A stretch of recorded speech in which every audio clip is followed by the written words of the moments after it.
అందరికీ నమస్తే అండి. మాజీ ముఖ్యమంత్రి, వైసీపీ అధినేత జగన్మోహన్ రెడ్డి గారు ఈరోజు ప్రెస్ మీట్ పెట్టారు. ఆయన ప్రెస్ మీట్ అంటే సాధారణంగా అంటే టు బీ ఫ్రాంక్ ఉన్నదన్నట్టు చెప్తున్నా. ఆయన ప్రెస్ మీట్ అంటే ఆయన అభిమానుల కంటే ఎక్కువగా వెయిట్ చేసేది ఆయన వ్యతిరేకులు, ఆయన శత్రువులు, ట్రోలర్స్ అండ్ మీమర్స్. ఏం దొరుకుతుందా ట్రోల్ చేద్దామా, ఏం దొరుకుతుందా మీమ్స్ వేసుకుందామా అని వెయిట్ చేస్తారు. కాకపోతే ఈరోజు జగన్మోహన్ రెడ్డి గారిలో అంటే సుదీర్ఘంగా మాట్లాడారు. చాలా అంశాలు మాట్లాడారు. అమరావతి భూముల గురించి మాట్లాడారు. చంద్రబాబు గారి కేసుల గురించి మాట్లాడారు. తిరుమల లడ్డు గురించి మాట్లాడారు. పరకమన్ కేసు గురించి మాట్లాడారు. అలాగే ఈ మెడికల్ కాలేజీలు అనేక అంశాల మీద సుదీర్ఘంగా మాట్లాడారు. సో వీటిల్లో బహుశా ఒకటో రెండో చిన్న చిన్న తప్పులు తప్ప ఇంకెక్కడా కూడా పెద్దగా తప్పులు అయితే దొరలలేదు. అంటే సాధారణంగా జగన్మోహన్ రెడ్డి గారి మాటల్లో తడబాటు కారణంగా చిన్నపాటి ప్రొనౌన్సియేషన్, ఆ పద ఉచ్చారణలో ఉన్న లోపాల కారణంగా ఆయన్ను ట్రోల్ చేస్తూ ఉంటారు. అయితే ఈ రోజులో కాస్త జాగ్రత్త పడ్డారు. దట్ మీన్స్ కొంత హోంవర్క్ చేశారు అనిపించింది. ప్రిపరేషన్ బాగానే అయ్యారు అనిపించింది. కొంత బెటర్ గతంలో ఆయన నిర్వహించిన ప్రెస్ మీట్లతో పోలిస్తే ఈ ప్రెస్ మీట్ చాలా వరకు బెటర్ అని చెప్పుకోవచ్చు. అందుకే రికార్డు ప్రెస్ మీట్ అనమాట. అయితే ఈరోజు ఆయన మాట్లాడిన అంశాలు లీగల్గా అండ్ లాజికల్గా కొన్ని చెల్లుబాటు అవ్వని అంశాలు, జనాలకు కన్విన్సింగ్గా లేని అంశాలు, వాస్తవాలకు దూరమైన అంశాలు అనేకం ఉన్నాయి. సో ఓవరాల్గా ఆయన ప్రెస్ మీట్కి సంబంధించి హైలైట్ పాయింట్స్ ఏంటి, పాజిటివ్స్ ఏంటి, నెగిటివ్స్ ఏంటి, అందులో అబద్ధాలు ఇప్పటికీ ఆయన స్టిల్ ఫేక్ ప్రచారాన్ని నమ్ముకుని ఏంటి అనేది చూసుకుంటే, ఆయన అమరావతిలో భూములు అమ్మకూడదు, కొనకూడదనే చట్టంలో ఉంది. కానీ ఆయన బెనామీలు స్కాములు చేస్తూనే ఉన్నారు, భూములు కొంటూనే ఉన్నారని ఇచ్చారు. ఇక్కడ అర్థం చేసుకోవాల్సింది ఏంటంటే, అమరావతిలో భూములు కొనకూడదు, అమ్మకూడదు అంటే రాజధాని సిఆర్డీఏ గుర్తించిన భూములు కొనట్లేదు, అమ్మట్లేదు. అక్కడ కొన్ని సంస్థలకు రకరకాల ప్రాజెక్టులకు, రకరకాల సంస్థలకు మాత్రమే భూములు ఇస్తున్నారు. మేబీ దానిలో ఎవరు అధికారంలో ఉన్నా తమ అనుకునే వాళ్ళకి పప్పు బెల్లాలు పంచడం కామన్ కాబట్టి అలా పంచిపెడుతున్నారు అనేది కొంతవరకు వాస్తవం, ఒప్పుకోవాలి. అలాగే 2014-19తో ఆ టైంలో చంద్రబాబు గారు విపరీతంగా స్కాములు చేశారు. ఇప్పుడు మళ్ళీ అంతకు మించిన స్కాములు చేస్తున్నారు. స్కిల్ డెవలప్మెంట్లో 370 కోట్ల స్కాము, అలాగే అమరావతిలో భూ కుంభకోణాలు, ఇసుక స్కాము. సో చంద్రబాబు గారి మీద అప్పట్లో విపరీతమైన ఆయన స్కాములు చేశారు. ఆ స్కాములన్నీ కూడా మేము అధికారంలో ఉన్నప్పుడు కొన్ని కనిపెట్టి ఆయన మీద కేసులు నమోదు చేశాము. ఇప్పుడు అధికారుల్ని బెదిరించి ఆయన కేసులు కొట్టేయించుకుంటున్నారు అని జగన్మోహన్ రెడ్డి గారు ఈరోజు ప్రెస్ మీట్లో పేర్కొన్నారు. రాజకీయ కక్ష సాధింపు కేసులు ఇలాగే వీగిపోతాయి. ఎందుకంటే జగన్మోహన్ రెడ్డి గారు నమోదు చేసిన ఏ కేసుల్లో కూడా ఆధారాలు లేవు. స్కిల్ డెవలప్మెంట్ కేసులో అరెస్ట్ చేశారే కానీ కోర్టుకి కన్విన్స్ చేయగలిగారా? కోర్టుకి ఆధారాలు చూపించగలిగారా? స్కిల్ డెవలప్మెంట్లో చంద్రబాబు నాయుడు గారు 370 కోట్లు తినేశాడని చెప్పి ఇప్పటికి ఈరోజు ప్రెస్ మీట్లో కూడా జగన్మోహన్ రెడ్డి గారు మాట్లాడుతున్నారు. ఏ లెక్కన తిన్నారు? అది జిఎస్టీ ఎగ్గొట్టినకు సంబంధించిన కేసు అది. సో అందులో చంద్రబాబు గారు లబ్ధి పొందారనడానికి ఆధారాలు దొరకలేదు. చివరికి చంద్రబాబు గారికి బెయిల్ ఇస్తున్నప్పుడు కోర్టు కూడా చెప్పింది అదే, ఆధారాలు లేవనే చెప్పింది. స్టిల్ ఇప్పటికీ జగన్మోహన్ రెడ్డి గారు ఆ స్కామ్ జరిగిపోయినట్టే మాట్లాడుతున్నారు. అలాగే మద్యం స్కామ్ అని, ఇసుక స్కామ్ అని, అమరావతి ఇన్సైడర్ ట్రేడింగ్ అని, ఇన్నర్ రింగ్ రోడ్ అలైన్మెంట్ మార్పు అని అవన్నీ ఇప్పటికీ మాట్లాడుతున్నారు. నిజానికి అవి ఏమీ కూడా ఆధారాలు లేవు. ఆధారాలు ఉంటే జగన్మోహన్ రెడ్డి గారు ఊరుకుంటారా? ఆధారాలు లేని స్కిల్ డెవలప్మెంట్ స్కామ్లోనే అన్నాళ్ళు అరెస్ట్ చేశారే, మిగిలిన స్కామ్లో ఆధారాలు దొరికితే ఊరుకుంటారా?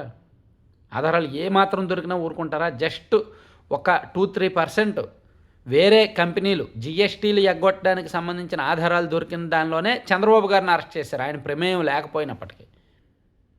మిగిలిన కేసుల్లో ఇసుమంత ఆధారాలతో ఉన్న ఊరుకుంటారా? ఊరుకోరు. సో అవేమీ ఆధారాలు లేవు, ఉత్తుత్త ఆరోపణలు. అలాగే ఒక లాజికల్ పాయింట్ ఏంటంటే, తిరుమలలో పరకమన్ కేసులో చోరీ జరిగిందని చెప్పి భూమన కరుణాకర్ రెడ్డి గారికి నోటీసులు ఇచ్చారు అని కొంతమందిని అరెస్ట్ చేశారు. మరి అలాంటప్పుడు సింహాచలం దేవస్థానం చైర్మన్గా అశోక్ గజపతిరాజు గారు ఉన్నప్పుడు ఆ ఆలయ ఉద్యోగులు దొంగతనాలకు పాల్పడ్డారు. మరి ఆ చైర్మన్ అరెస్ట్ చేశారని ప్రశ్నించారు. అది పరకామన్ కేసులో చోరీ చేయడం ఒకటో తప్పు అయితే, చోరీ చేసిన వ్యక్తి దగ్గర నుంచి ప్రైవేట్గా సెటిల్ చేసుకోవడం మరో తప్పు. ఈ ప్రైవేట్గా సెటిల్ చేసుకోవడాన్ని కూడా జగన్మోహన్ రెడ్డి గారు ఏం చెప్పారంటే, 14 కోట్లు విలువైన ఆస్తులు టీటీడీకి రాయించాము.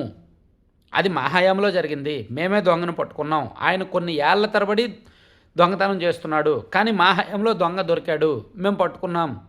కాబట్టి ఆ క్రెడిట్ మాది. పైగా ప్రాయశ్చిత్తంగా 14 కోట్ల విలువైన ఆస్తులు టీటీడీకి రాశాడు ఆయన అని చెప్పారు జగన్మోహన్ రెడ్డి గారు. రాశాడు కరెక్టే. మరి ప్రైవేట్గా ఎన్ని రాశాడు? టీటీడీకి 14 కోట్ల విలువైన ఆస్తులు రాశారు, ఓకే.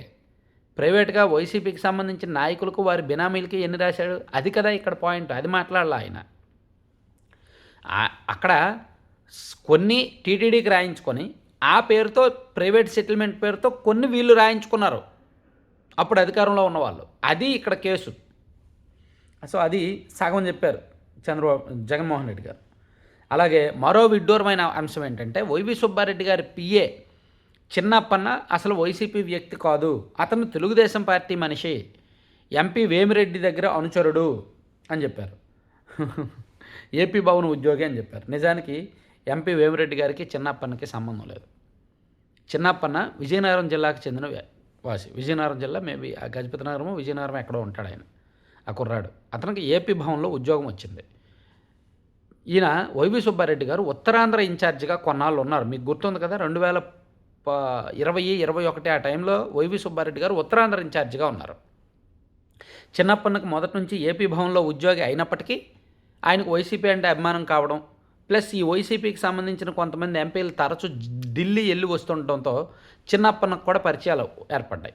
సో ఆ టైంలో ఉత్తరాంధ్ర ఇన్ఛార్జిగా ఉన్న వైవి సుబ్బారెడ్డి గారితో పరిచయం అయ్యి ఆయన్ను ఏరి కోరి మరీ వైవి సుబ్బారెడ్డి గారు తన పిఏగా తెచ్చుకున్నారు.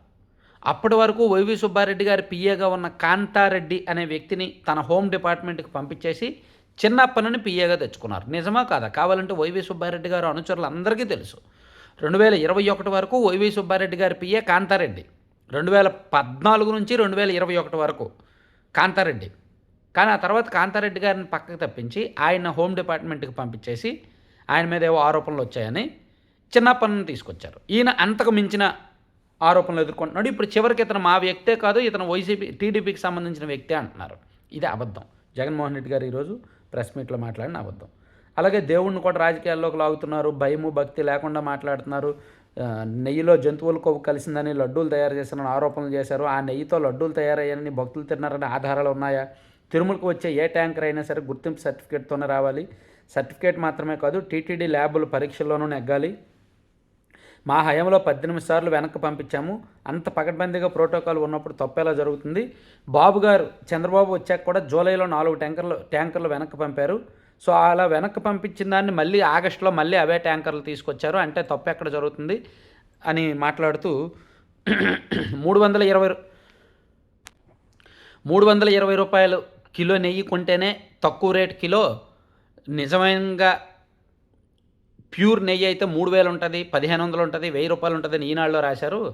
కానీ 2014 నుంచి 19 వరకు టీడీపీ హయాంలో కూడా అక్కడ కిలో నెయ్యి వాళ్ళు కొన్నది కూడా 260, 270, 314 ఆ రేటుకే. మాకంటే వాళ్ళు తక్కువ రేటుకు కొన్నారు. అంటే అది కూడా కల్తీ అనేది అర్థం అని చెప్పారు. అయితే ఇక్కడ జగన్మోహన్ రెడ్డి గారు వదిలేసిన అంశం, వాళ్ళు నందిని నెయ్యి నుంచి కొన్నారు.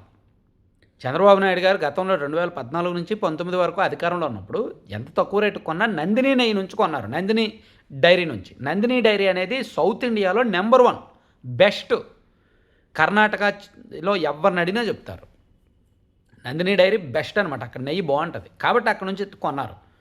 కానీ వీళ్ళు దిక్కుమాలిన కంపెనీలే బోలే బాబా అని, వైష్ణవి అని, ఏఆర్ డైరీ అని ఏదేదో అడ్రస్ లేని కంపెనీల దగ్గర నుంచి కొన్నారు. సో ఆధారాలతో సహా దొరికారు.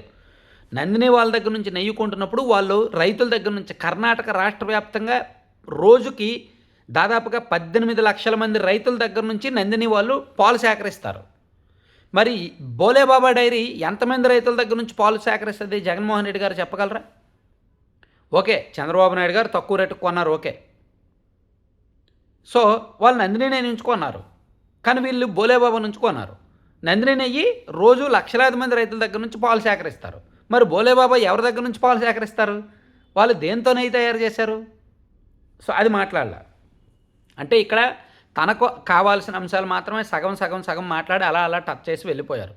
నిజమైన వాస్తవాలను దాచిపెట్టారు, అబద్ధాలు ముందుకు తీసుకొచ్చారనమాట. అలాగే ఈ లిక్కర్ కేసు ఇవన్నీ కూడా కక్ష సాధింపు కేసులు, వైసీపీ నాయకులందరి మీద కూడా కక్ష సాధింపు మీద కేసు పెడుతున్నారు. అలాగే రెడ్ బుక్ వెర్రితలలు వేస్తోంది, రెడ్ బుక్ రాజ్యాంగం నడుస్తోంది, ఉద్యోగులను మోసం చేశారు, పీఆర్సీ లేదు, ఐఆర్ లేదు. పీఆర్సీ జగన్మోహన్ రెడ్డి గారు ఇచ్చారా, ఐఆర్ ఇచ్చారా? అసలు జగన్మోహన్ రెడ్డి గారు జీతాలే ఇవ్వలేదు నెలకి. ప్రతి నెల 10వ తేదీన తర్వాత జీతాలు ఇచ్చారు. అట్లీస్ట్ ఇప్పుడు 3-4 తేదీల కల్లా జీతాలు 100% ఇచ్చేస్తున్నారు. గతంలో అది కూడా లేదు. అట్లీస్ట్ 3-4 తేదీల్లో పోనీ 100% కాకపోయినా 98% అయినా ఇస్తున్నారు. 5వ తేదీ కల్లా మ్యాక్సిమం అందరికీ ఇచ్చేస్తున్నారు. కానీ జగన్మోహన్ రెడ్డి గారు ఉన్నప్పుడు 15వ తేదీ వరకు జీతాలు ఇచ్చేవాళ్ళు. ఇలా అనేక అంశాలు ఉన్నాయి. అలాగే ప్రైవేటీకరణపై కోర్టు సంతకాలతో కోర్టుకు వెళ్తాము, గవర్నర్ను కలుస్తామని చెప్పారు. అలాగే ఆరోగ్యశ్రీ నిలిపివేశారని చెప్పారు. ఇలా అనేక అంశాలు మాట్లాడారండి. సో చాలా సుదీర్ఘమైన ప్రెస్ మీట్ అనమాట.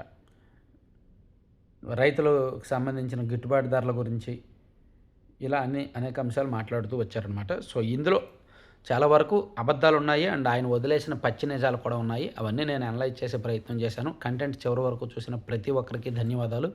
కంటెంట్కి సంబంధం లేకుండా మీరు ఒకసారి అడ్వర్టైజ్మెంట్ చూస్తున్నారు కదా స్క్రీన్ మీద, లడ్డూపల్లెం.com. వీళ్ళ ప్రత్యేకత ఏంటంటే మీకు 2 తెలుగు రాష్ట్రాల్లో కావచ్చు దాదాపుగా ఎక్కడ వీళ్ళు తయారు చేసే ప్రోడక్ట్స్ దొరకవు. ఈ ప్రోడక్ట్స్ హెల్దీ అండ్ టేస్టీ కూడా. మిల్లెట్స్తోనూ, డ్రై ఫ్రూట్స్తోనూ, నట్స్తోనూ, సీడ్స్తోనూ వీళ్ళు లడ్డూలు తయారు చేస్తారు. ఆ లడ్డూలు ఆన్లైన్లో 10% డిస్కౌంట్ అండ్ 2 తెలుగు రాష్ట్రాల్లో ఫ్రీ డెలివరీకి అమ్ముతారు. అండ్ హాట్ స్నాక్స్ తయారు చేస్తారు మిల్లెట్స్తో చేసినవి. And ABC powder, protein powder, అలా మునగాకు పొడి, జామాకు పొడి లాంటి భిన్నమైన పౌడర్స్ అమ్ముతారు. అలాగే veg and non veg pickles, ఇలా రకరకాల ఇంగ్రీడియంట్స్, రకరకాల ప్రోడక్ట్స్ ఉంటాయి.